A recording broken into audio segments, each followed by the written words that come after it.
experienced attorneys are ready to fight for you, and you'll pay nothing unless there's a recovery in your favor.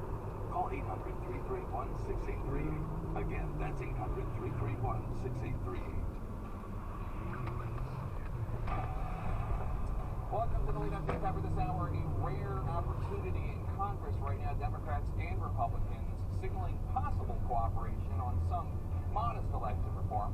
I'm going to talk live with one of the senators in the middle of discussions. Plus, synagogues vandalized, swastikas on buildings, intimidating flyers sent to homes, the alarming incidents of anti-Semitism happening across the country. And leading this hour, Vladimir Putin today offering no indication that he is willing to de-escalate, keeping a heavy military presence along the Russian border with Ukraine. The Kremlin ignoring the U.S.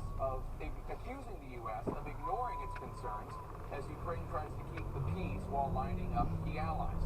As CNN's Kylie Atwood reports for us now, Putin's explosive comments come as Ukraine's president seemingly works every diplomatic angle he can find. As the world waits to see if Russia will start a war with Ukraine, Russian President Vladimir Putin says the United States isn't giving the Kremlin what it wants. The fundamental Russian concerns were ignored. We have not seen adequate consideration of our three key demands. His comments, the first in over a month, watched intensely by U.S. officials, reiterating a top demand that Ukraine not join NATO, which the United States has repeatedly called a non-starter.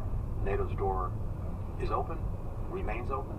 State Department spokesperson Ned Price said the U.S. would wait for a formal written response from Russia instead of reading into what Putin said today. We heard from President Putin a variety of things. I will leave it to the Kremlinologists out there, budding, professional, amateur, otherwise, to read the tea leaves and try to interpret the significance of those remarks.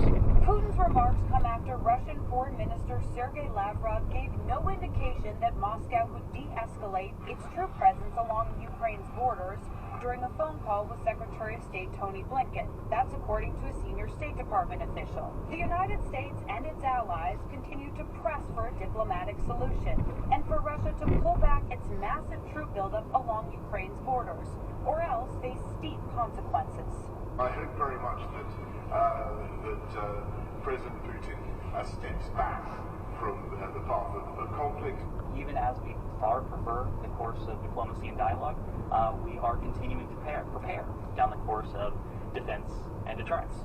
The United States is hoping that yesterday's sharp standoff at the United Nations intimidated Russia. I think what was important is that the Russians heard almost every